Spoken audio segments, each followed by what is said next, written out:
Well, welcome everyone to the Public Practice Accountants Club on Clubhouse. We're back, where the public practitioners, thought leaders and industry specialists and accountants just like you discuss hot topics in public practice and how we go about navigating the public practice landscape all around the world. So fundamentally, public practice has the same principles, dynamics and challenges no matter where we are in the world. We might have some different tax seasons, busy periods and legislation, but at the core, we are very much the same.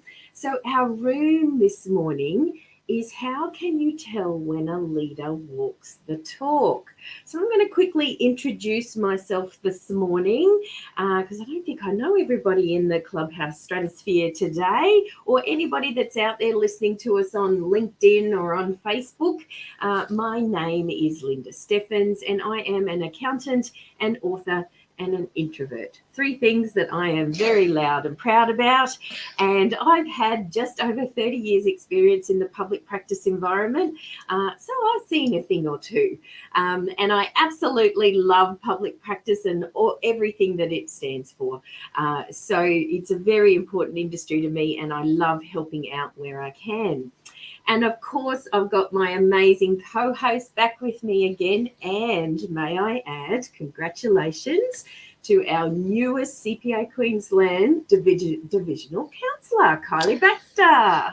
Yes, thank you, Linda. And congratulations are in order to you as well, because since we last saw you, and the reason for our long hiatus is because you have gone and got yourself married since we last saw you. So, yay, very exciting.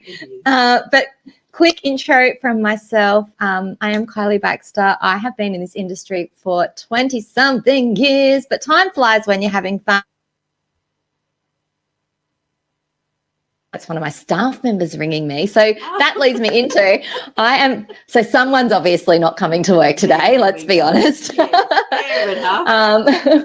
I am on the tools. So I run a public practice accounting firm here on the gorgeous Gold Coast in Queensland. And I guess the sort of different thing about us is we're a digital firm, which lots of firms say they are, but we are actually really digital. We don't let clients talk to us in any language other than digital. We don't do paper at all. If a client rocks up with documents in their hands, we politely, or sometimes not so politely, send them away. And that's the language that we speak to them in. So it adds a different dynamic, which is very interesting and creates a lot of challenges, but also advantages for us in all sorts of our business working relationships. So I'm really excited to talk to you about leadership today, because Linda and I had a quick conversation before this, spoiler alert, and leadership comes up in many aspects of things that we do, even in our everyday lives. So let's get stuck into it, hey? Absolutely. So look, if anybody's got a question for us throughout the room this morning, you certainly can post that in the chat if you're in Clubhouse, and if you're listening on LinkedIn or anything like that, we can see your comments. So we do know you're there. We won't ignore you, and we will address your question or your conversation topic or whatever you'd like us to talk about. Or if you'd like to come and say hello to us, of course you can turn your microphone on in Clubhouse and just say hello. We love to speak to you and hear from you. But because we know that's a little bit scary, you know, and that's okay. We're happy to chat away here between ourselves. Now, we are a CPA discussion group, so you can get your CPE and CPD points for listening in, yay us. And so make sure you get that down in your CPD diaries as well. That's really important. And just a very quick reminder as we kick off the conversation that our intention is always to be positive, supportive and collaborative as we come together in support of our amazing industry, no matter where we are in the world. Okay, so how can we tell when a leader walks the talk? Well, I think, you know, it's about how are our employees reacting around us? Do they feel supported in tackling new challenges? Do they have ownership and autonomy over their workspace and time? They're not afraid, perhaps, to share innovative ideas to improve processes, interested in increasing their skills to undertake more meaningful work, They might even be volunteering to lead projects and become leaders themselves. So what this topic is leading into is all about effective leadership and effective leaders leading by example. Because to my mind, I'll always tell anybody who wants to listen to me, the number one rule in leadership is that you cannot ask somebody else to do something that you are not willing to do yourself. So what we're going to have a bit of a look this morning at is how are you showing up for your employees, your stakeholders, your clients, perhaps groups, professional organizations that you might belong to. How are you showing up, and are you showing up in a way that's authentic to you and aligned with your values? Because that's very important. We can't be someone we're not. So just to kick us off, Kylie, I know that when I've had a lot of conversations in helping accountants with personal development, things like that, I often ask the question, do you see yourself as a leader? And often I get the answer, well, no, I can't lead. Why do you think that is, Kylie? Yeah, I think people don't see themselves as a leader. People see themselves as an accountant, particularly in our profession, which surprises me because as accountants, we are, often, we're the business owner. And we are providing professional advice to other business owners, our clients, and yet we forget that that is also the role that we play ourselves. So it's quite ironic that that is the case, in my opinion. And I think there's a level of self-awareness that just doesn't click on there. We're very good at giving the advice, but we're not very good at looking in the mirror. And it is that real, what you said about walking the talk, because it's very easy for us to look outwards, but not turn that around. So I think that's why you're getting the answer, are you a leader? No, I'm not a leader. I'm an accountant. Yes. I'm no. And to my that's why I employ a manager. Yes. Yeah, or I get comments like, not even about leadership, but it's like, I've done all that before. Now it's the team's go, and I think it's 100%, it's about what you're doing now or how you're showing up now. It does not matter that you've earned your stripes, you've done all this as a junior or a graduate or whatever, now you're the owner of the business, like, nah, done all that, now it's everybody else's turn. Well, that doesn't really cut it either. Yeah, great point. So leadership is ongoing. It's not at a certain point in time, it's constant.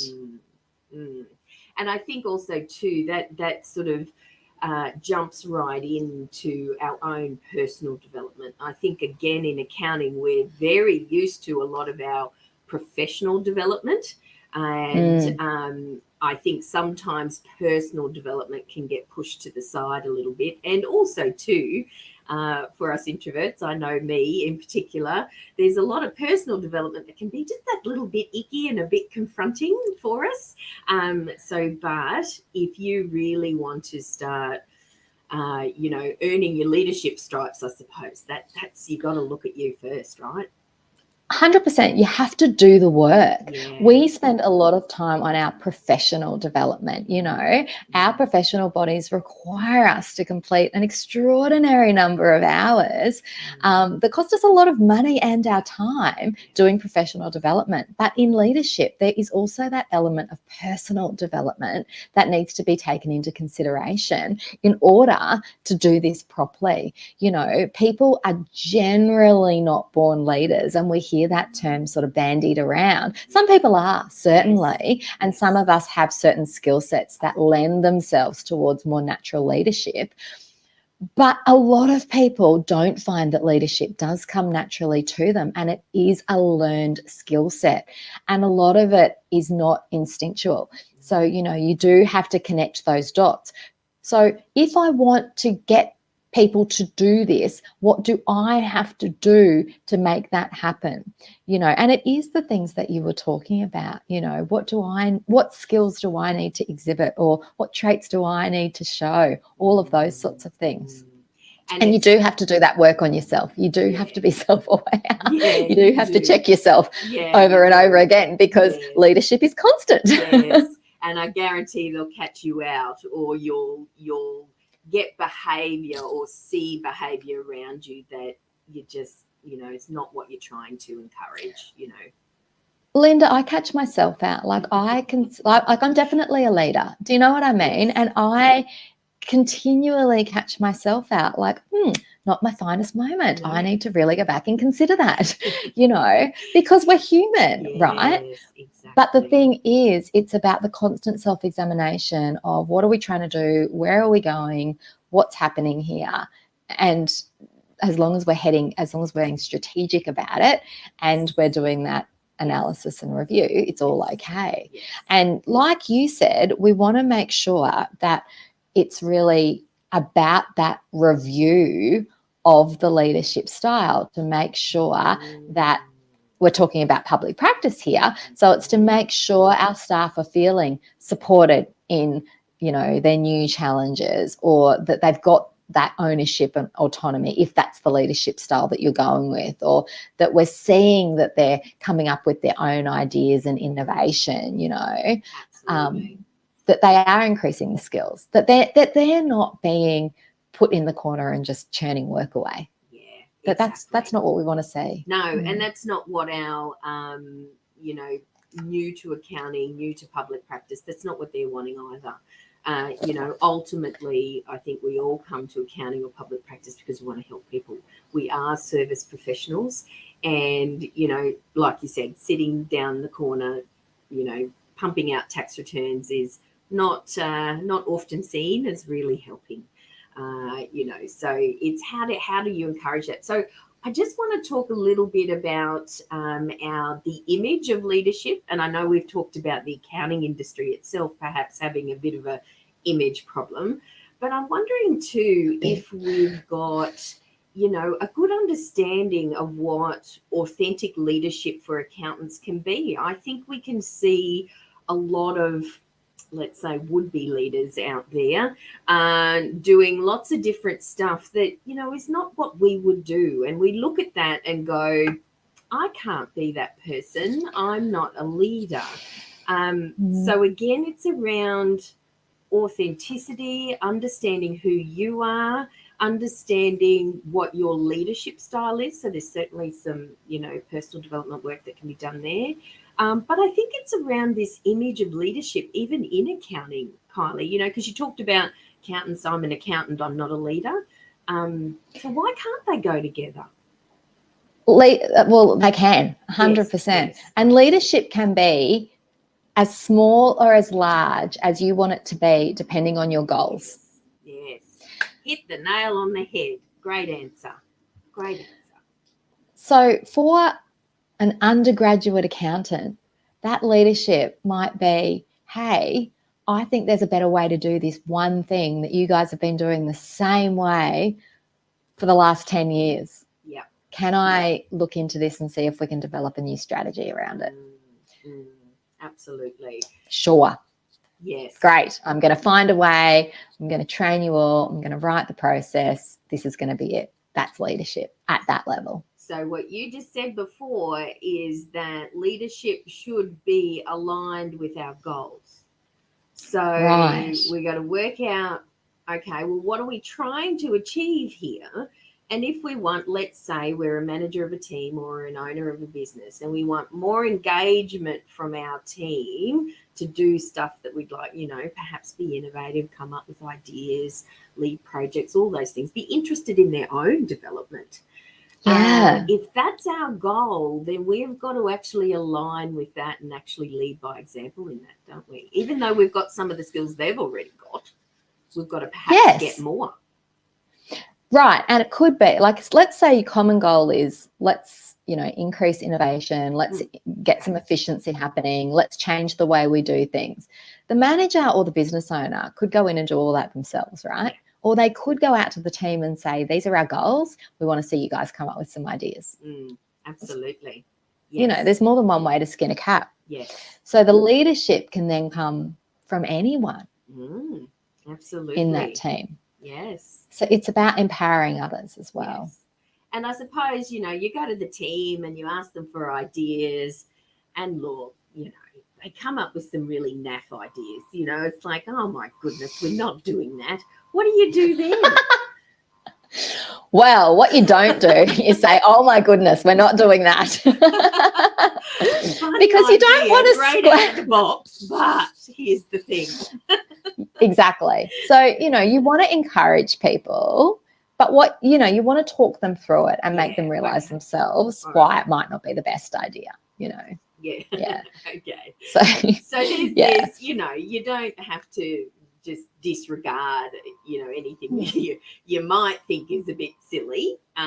We have to treat it as somebody said something, and look, for, you know, us in the accounting industry, we do tend to be more introverted than extroverted. And so for us to even speak up is a big thing. So you 100%. certainly don't want to discourage that either. So it's embrace all of the ideas, as crazy as they might be. And I know people used to say to me, oh my gosh, Linda, I don't know how you do it. You're so diplomatic. So if a word around that, you know, if you're thinking about, oh, well, gosh, what do I even do here? Think of diplomacy. Think of, you know, how I could probably work on that a bit. Little more diplomacy in your life, Kylie. Yeah, it's probably not my strongest skill, so I could probably work on that a bit. Yeah. There you go. So be self-aware. That's it. That's exactly it, though. And you know, if you're asking, and what I just said there before about being a little bit more introverted than extroverted, speaking up is a big deal. If you're not stepping out of your comfort zone as a leader, then why should your team? 100%. So when I was saying leadership looks different at every level, that's what the undergrad leadership looks like. Yeah. If that undergrad sees the manager come to work and do the same thing every single day and stay in their little comfort bubble, what example is that setting to the undergrad or the intermediate? You know, they really need to see that manager be getting out there and doing things that's outside their comfort zone, or that's in line with the strategic strategy of the firm as well. But how does the manager know what they're supposed to do if there's no strategy? So that falls in line with the business owner. And then what's the business owner doing? Yes. You know what I mean? Yes. So obviously, leadership comes in many ways, shapes, or forms. And we've talked about how many public practice firms are just swimming trying to get the work done. So how do you do all this when you're just swimming trying to get the work done? Like, it is a bit of a vicious cycle. And I'm not by any means trying to say everyone should be out there doing all of these amazing things. There's a lot of leadership that can be simply done within the firm that can help you just simply get the work done. You know, it might be developing a workflow cycle. It might be doing all the things that we've talked about, Linda, like putting some of your public practice management processes in place, like helping with your lockup, debtor lockup days, all of those sorts of things. Yes. But these are the sorts of things, this is what leadership looks like, you know, knowing that there's a problem and doing something about it. Yeah.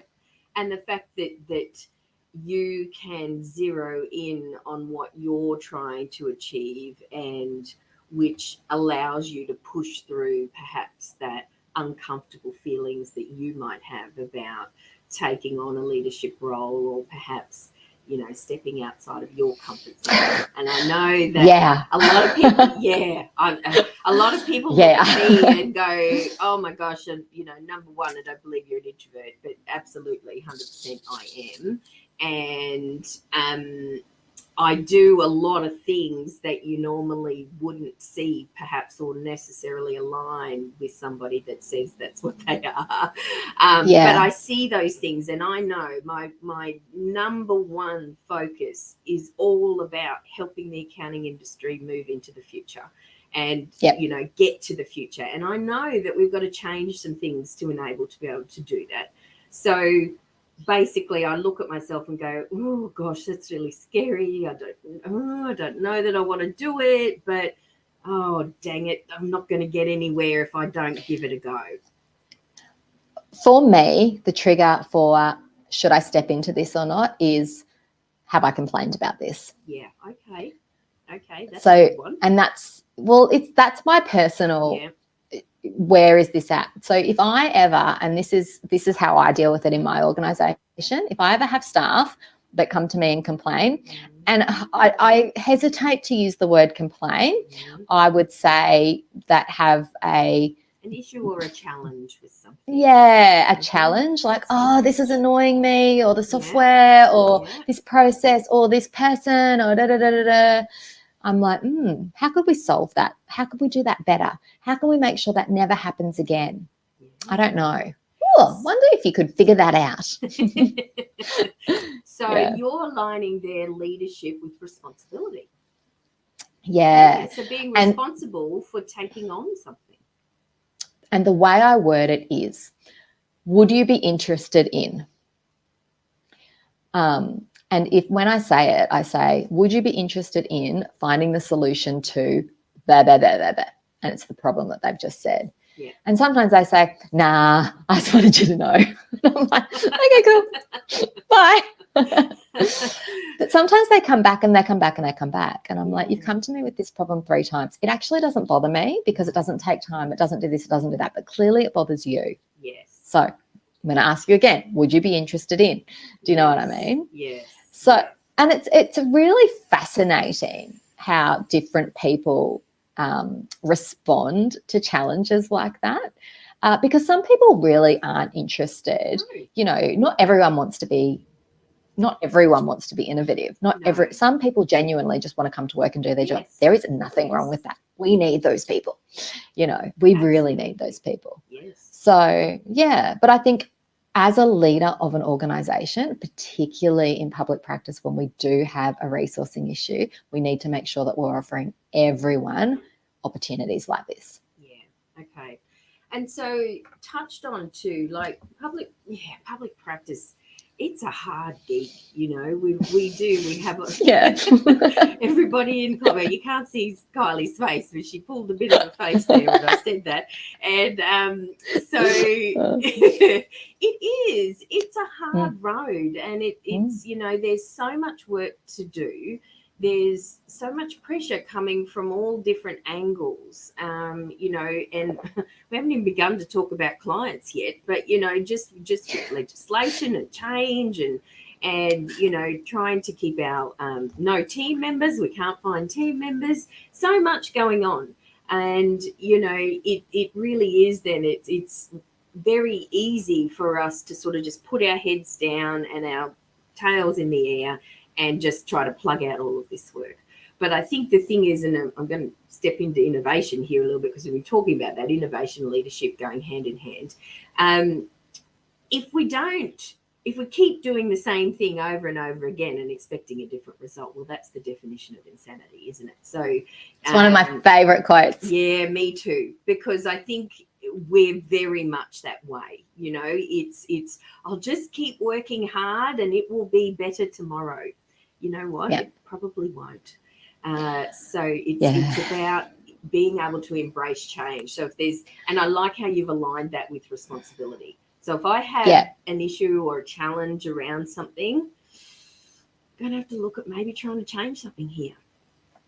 100%. And I think leadership is also about making decisions. And making decisions isn't always about making fun ones. No. You know, it's also about making tough decisions and standing by them. Yeah. And sometimes, and we've talked about this before, sometimes that means getting rid of clients. Or team members. Or team members. That's what I was about to say. You know, sometimes that means staff, clients. Sometimes that means changing software. That's a horrible thing to do. We all know that, particularly your tax software. Who wants to do that? No one said never. You know, it's horrible. But it's the best thing that you can do sometimes. It's what you got to do. Okay. 4 steps forward for 4 steps backward for 8 steps forward, you know, but you got to take those backward steps to go forward. I think you've got to try. Yeah, I think that's the thing is, you know, no one's going to be upset with you for trying. And if someone can see that you're trying, then they're going to come on that journey with you. And I think then it becomes a collaborative effort. So I hope we're starting to allow you to see that leadership is not all about making very fancy and grand speeches and standing up and you know, necessarily being the most public face of things. I mean, that's what we get off social media, and I think it's a misaligned image for leadership in general, basically. But I think, you know, leadership is about competency. Can we do our job? Leadership is about responsibility, like you just said, Kylie. And it's about, you know, stepping up and moving outside of your comfort zone when you need to. Dialing up a part of yourself that maybe doesn't quite come naturally to you and being a bit more, I don't know, let's say a bit more assertive than we normally would be around certain things, rather than sitting back and just waiting for things to happen around us. So, yeah, I think, and that self-awareness, very, very important. But leadership in anything that we do, it needs to be authentic to us. Otherwise, no one's going to listen to you anyway if you're trying to be somebody else, because they're just going to go, oh my goodness, who are they trying to be? That's just ridiculous. So in order for people to follow, it very much is just be yourself, you know, and you hear all these quotes all the time, don't you? Yeah, and I think that's the other thing. You hear so many leadership quotes, but you have to actually figure out what they mean for you, your business and your team, because they get bandied around a lot. Yeah. But what do they mean for you, your business and your team? You know, you really have to break them down. Also, someone can be a great leader, but it doesn't mean that that leadership style is going to suit you, your business and your team. You really need to make sure that the leaders that you are looking up to and that you aspire to being suit you, your business and your team. It's really an individual thing, because we all have our own goals and our own strategy. So what works for one will not necessarily work for the other. Like, I look at some of my clients and they say to me, what am I doing wrong? My friends got this exact same business as me. I listened to them. I did exactly what they did. They're just flourishing and all my staff are leaving and I don't understand. And I'm like, your cultures are completely different. Of course that's not going to work. Exactly. You know, so you have to really make sure that your leadership style is uniquely your own, because you are not the same as anybody else. No, not at all. And very, very important. Okay, so we're sitting back, we're looking at our team. They don't seem to be interested in doing any training. They're not volunteering for projects. They're not coming to us with solutions. They're very happily coming to us with all the problems in the world, but no solutions. They don't seem too motivated to improve anything. No one wants to step up and try a project. We're seeing this behavior. Okay, so do we start by sitting back and going, I think the number one thing you said before there was goals. First thing, what is the behavior that I would like to see? And maybe just zeroing in on one of those things. What's the one thing that I think I can improve or I can start to encourage as a leader, and set that as a goal? Is that the place to start? Work out what you want to do. I mean, you can't solve everything overnight, right? It's a slow process. You can't solve everything overnight. So if you didn't already have it in place, I would make sure that you had strategy in place. You know, this is what we're all trying to achieve together. Does everyone understand that? This is what we want to do. So mission and goals. Yes. Make sure everyone understands. Great. Okay. So there's a bit of planning involved first. There's values and missions. The vision statement, mission statement, values, those sorts of things. What are we trying to achieve as a business? That's number one, on a big scale, big picture level. And of course, there's a lot of information out there on how to go about that. There's people that can help you with that as well if you're not sure how to start. Yep. So, you know, reach out and maybe start that if you don't already have that in place. If you do already have that in place, I think it's communicating it, isn't it? It's like, okay, revisit it. Yes, is it working? Recommit. Does everybody, you know, agree with this? And then what do we actually, you know, do with it then, do you think? Like, where do we go from there?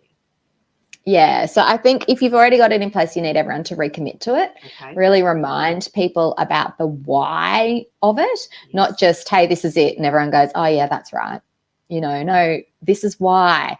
We make it a living statement, you know, like this is how everyone has to live, breathe this thing, make it visual, chuck it up in the back workflow area, like really make people remember every time they speak to a client, that's got to be in their mind, all of those sorts of things. And then break it down from there.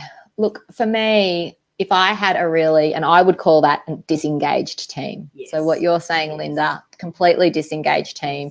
They're there, they do the work, they just want to get paid and go home. You know, they're like, they think that they're engaged because they're doing the work. They're turning up, they're doing the work, they're going home. That's like, what's the problem? Yeah. You're they're great. There as the leader going, grating your teeth and grinding your teeth, going, oh, why can't they do this? I want more. Yes, I exactly. want more. I want more. Yes. So the way I would personally do it is I would lead by example. Yeah. I would personally start going and doing stuff and talking about it and getting people excited about stuff I was doing so that then they would want to get involved. Correct. And so this would be when you're talking about that stuff that you're doing. I tell a lot of stories these days, and you know, they're stories about what I've done and how it scared the pants off me, and you know, and I went and I tried it, and well, the first time, you know, it wasn't so great. I could probably do that better. So, but I went back and I had another go, and you know, so it's just little stories about that. So it should be stories about what you're doing now. So I'm going to go right back to that first point that we made at the beginning. It's what you're doing now. It's not the stories around, you know, when I was your age and I was when I was a girl. Exactly. And we rode horses to school. You know, this is what I used to get with my mum. And, you know, it's just like, don't talk about stuff like that. It's got to be stories about what you're doing now. And if you have no stories about what you're doing now that can align with the behavior that you want from your team, well, then you blooming well got to go and get some. Yes, and it's easy to get some. Yes. Like everyone is running breakfasts and seminars and invite them to put them on a webinar with things, you know, go and find what's your professional body doing. Yes. There's so many things that you can do. Take your staff member to one of the things. What are they interested in? Like the world is your oyster. It's actually easy. You just have to look. Yes, exactly. So again, you know, this lead by example, it comes back to how you're showing up first. So I don't think we certainly can't whinge about a disengaged team if we're not doing anything that's, you know, outside of our comfort zone right here and right now. To show them that you're on this journey with them. Agree. Yeah. 100%. Okay. Yeah. So, all right, we've gone out, we've got some stories, we're doing some stuff that pushes ourselves outside of our comfort zones. Now, I'm not meaning, you know, you have to go out and do something like this every day, but it's just one little thing. You know, find the time to do one little thing. Then, it's communicating those stories. So it's talking about it. Now, we're all busy. What does an internal sort of thing look like where we might be able to talk about these stories? Is there some sort of, do we have a meeting and we all share stories, or what do we do? Well, and this depends on the culture of your firm, right? Like, and I think, you know, and it depends on the size of your firm, the way you guys communicate. Some firms are going to have some sort of messenger style like Teams or Slack or something where it's appropriate to chat on there about it. Some firms are going to have you know, water cooler style, like you just stand around and talk about it.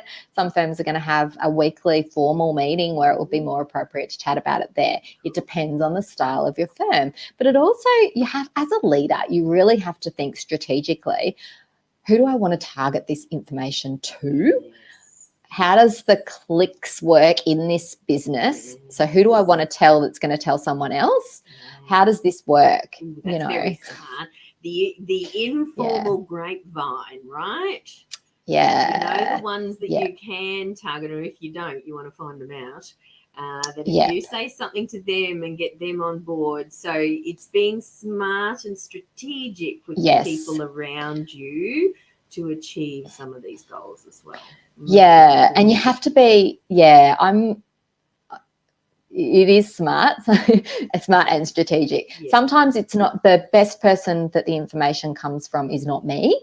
Sometimes the best person it comes from is from someone else. But I know that I want it to go to that person, but not from me. So I will tell someone else, knowing that that person will be listening in the distance. And their little ears will prick up. And they'll think, I'm interested in that. Yes, I'm missing out. I want to know what that's about. Exactly. Exactly. Yes. And it's good and it's healthy. And that's how people spark, and that's how you spark interest in things. Okay. So we've got interest. We're sparking away everywhere and things are starting to happen. Where do you sit on acknowledgement, recognition, those sorts of things, you know, celebrating some of these things? And how do we go about doing that, do you think? So celebrating people stepping out of their everyday work. I'm huge into that. Like, I think that if people have stepped outside, they come to work and do the job and that's all that they need to do, that deserves an absolute, you're awesome. You know, and it can be as simple as, you're awesome, well done. Does everyone know that this has happened? And that is, we need more people like this in the world. Good job. And you know what? Those words there sometimes mean more than a gift voucher to the movies, or a bottle of wine, or just those words there sometimes mean more to that person than anything else. A simple thank you, I've noticed. I think that's the thing. I think we underestimate that because I think as accountants, I'm going to use a word here, but we're lurkers, so we like to watch. We often don't, you know, say things out loud, but we're certainly watching and taking notice. But I think in this aspect where you're wanting to encourage a certain behaviour, we've got to perhaps step outside of our comfort zone there, or our natural instinct is probably maybe not to say anything, because a lot of us don't like to be shown or held up in our own right. So it's like doing that to somebody else. It's like, oh, I don't know that I'd like that. So should I do it to somebody else? But where you're trying to encourage this behaviour across a group, I think we do need to step outside of our comfort zones and to actually go, wait, I just saw that. I need to say something now, not wait until the performance review at the end of the year. Yes. So I need to tell you a story about encouraging behaviour. I often say to my staff members, so probably at least once or twice a week when they leave, I will say to them, thanks so much for your help today. You did a good job on blah, blah, blah. I don't say it every day, because then if I accidentally forget or I don't see them, they don't feel loved. So I just try and say it once or twice a week. And I noticed my relatively new senior staff member has started saying it to the junior. Oh, good on you. Well done. Nice leadership. And it's learned behaviour change. But it's so good, because I heard him say, good job. I really liked the way you spoke to that person from the ATO when they gave you that. Listen to that. Good job, Kylie. That's a pat on the back for you. But not for me. For that person, really, because it's learned behaviour. Do you know what? But it works. So, and how good does that my junior person feel hearing it from someone other than me too? I was like, oh, this works. Yes. Excellent. So it works. Recognition awareness is an important part of this process. Yes. And not only for the person receiving, but for the other people in the office hearing it, that go, oh, I get why that happens, and I'm going to do that too. So I think let's talk about the awareness for us as that leader or that person that's wanting to recognize and the timeliness of this. So, you know, again, I think we see it and it just doesn't quite click or register in our head. I should say something now. It's like, oh, I saw that, and the next time I'm speaking with them, because I'm busy right now, I'll tell them then. Well, it loses a lot of impact by then, doesn't it? Yes. Yeah. The other thing is sometimes we don't want to tell our staff how good they are in case they get big heads. Let's be honest. It's true. Yes. I think in the current state of employee shortage, it's probably a bigger factor than ever. And we run a really fine line between staff going, well, I'm awesome. Yeah, I'm going to hold you to ransom to pay me $1 gazillion. And it's a really difficult thing of that whole appreciation versus being real about how much they've helped us. But from a leadership point of view, it is really important to let people know where they have added value to your organization. Yeah. So I think if you're authentic about it, when it actually happens, it keeps it real. And I rather know than, sorry, I cut you off there. No, you're right. I have just been, I spent a couple of days last week in Brisbane at a conference with a whole lot of accountants. And, you know, I think there's still that fear about, you know, telling employees or team members that they are good, like you said, and they're going to get a big head, and they're going to run out and they're going to start their own firms and they're going to steal all our clients. So there's so much work. Yeah, exactly. It's like, here, have this lot. Exactly. You know, so I think we've got to reframe that. I think if we reframe that in our minds, that, do you know what? If under my leadership, somebody feels like they have the ability to go out and start their own firm or do their own thing, haven't we done a good thing? Yes. And I agree with that. You know, if someone, and the right leadership would be that staff member came to you and said, if the culture's in place, correct. If the culture's in place, then they would come to you and say, look, I think that this is what's in my future. Yeah. And you'd know and be able to plan in your own practice for that exit. Exactly. Or, you know, the thing is, well, maybe there's an opportunity for them to step into ownership of your practice. So if that's what you want. That's exactly what you want, you know. So I think we've got to be, we've been terribly frightened about, I think, collaborating in the accounting industry. All the other accountants are going to steal our clients.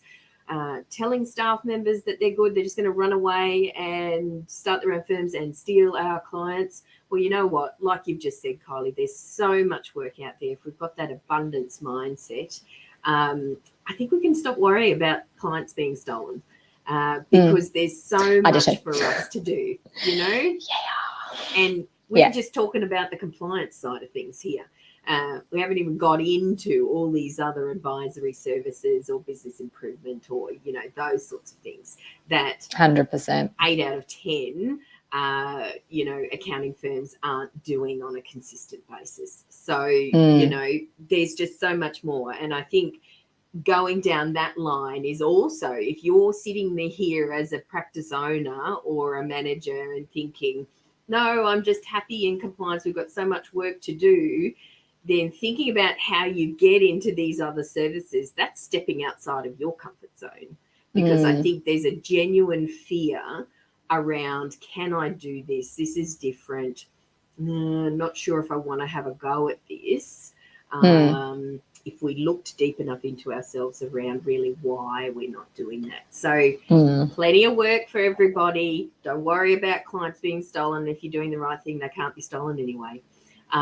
So, you know, plenty. We just got to get over that. That's in my mind. Agree. All right. I'm just going to flip it on its head a little bit. And we've been talking about leading by example, that, you know, the number one rule around leadership is that you can't ask somebody to do something that you're not willing to do yourself. So if you're not stepping outside of your comfort zone, if you're not planning, if you don't have some goals in place, if you're not communicating, and if you're not recognizing others, or, you know, at least have the awareness around when something does need to be recognized, then perhaps we need to change something about that. But what if we've got the reverse situation where we've got an owner of a business that is just super, super successful? They're out doing everything. They're out, you know, changing the world, rocking the world. They're working 70 hours a week, and they're just, you know, I don't know, they're just a machine.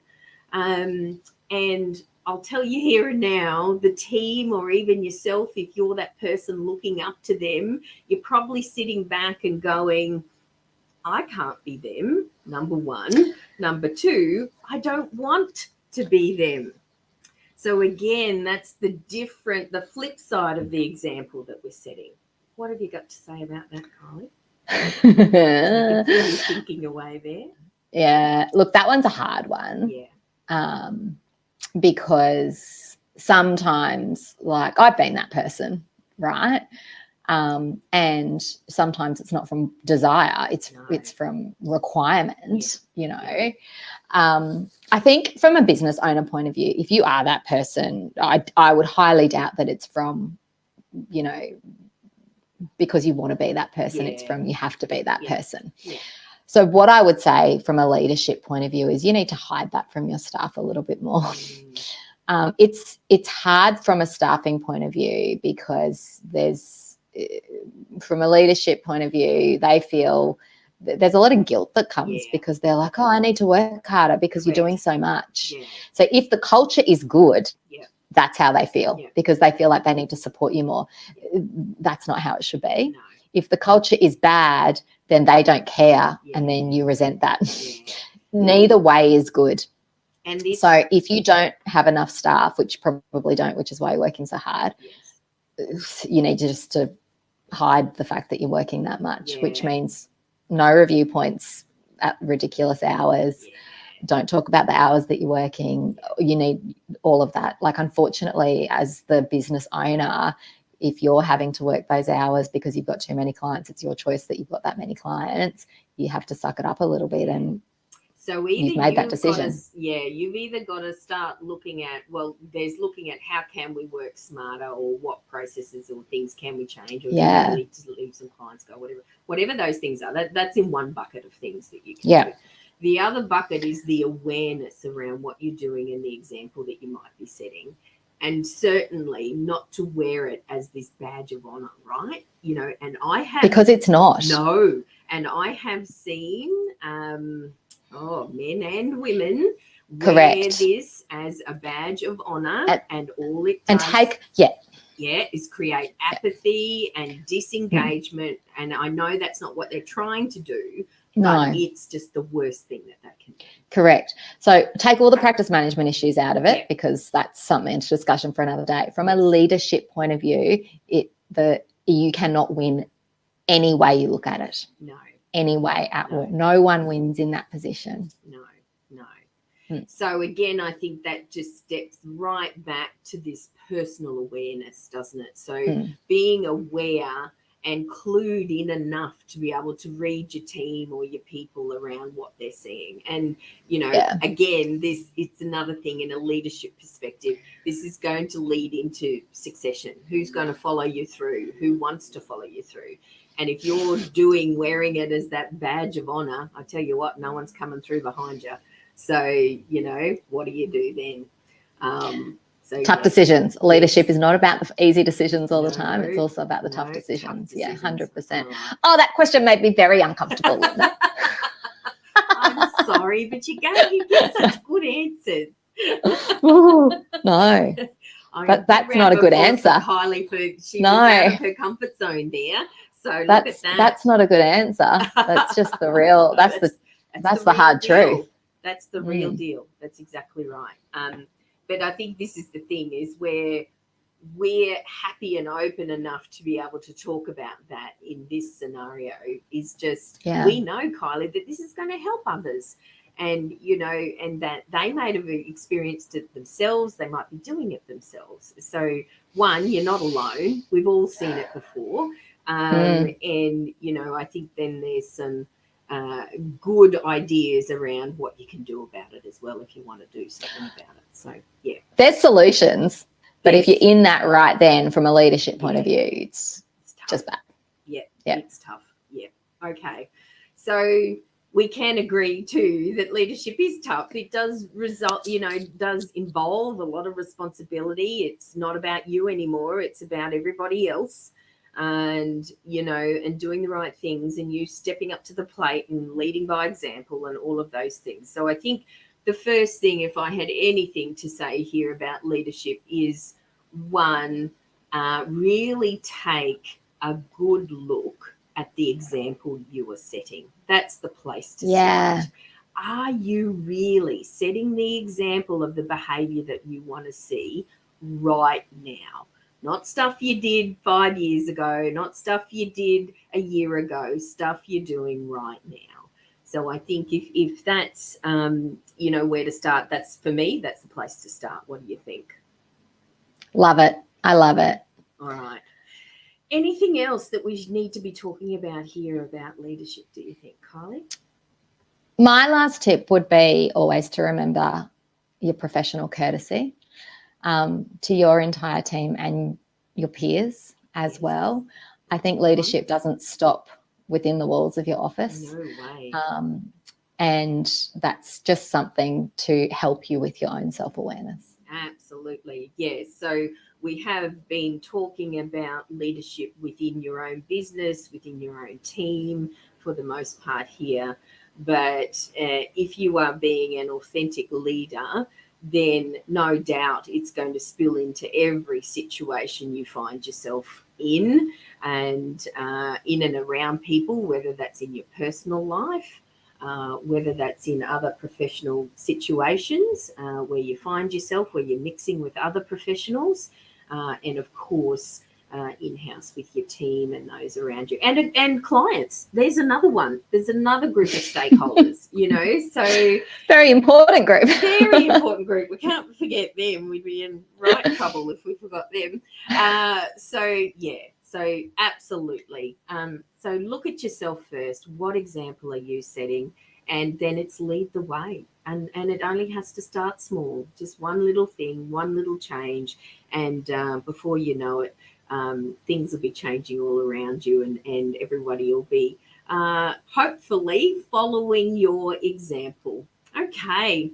Well, thank you, everybody, once again. Great talk this morning. I really enjoyed that. Me too. Thanks, Linda. You're welcome.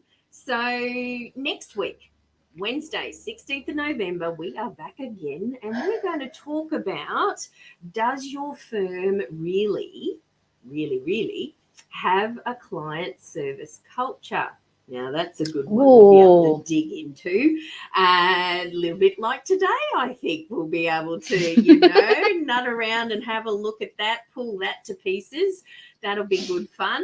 And so please join us again next week. And that's what we'll be chatting about. So I hope that everyone has a wonderful day and a wonderful week. And stay safe out there and get leading. Get your leadership boots on. Thanks, Linda. Thanks, Bye. everyone. Bye.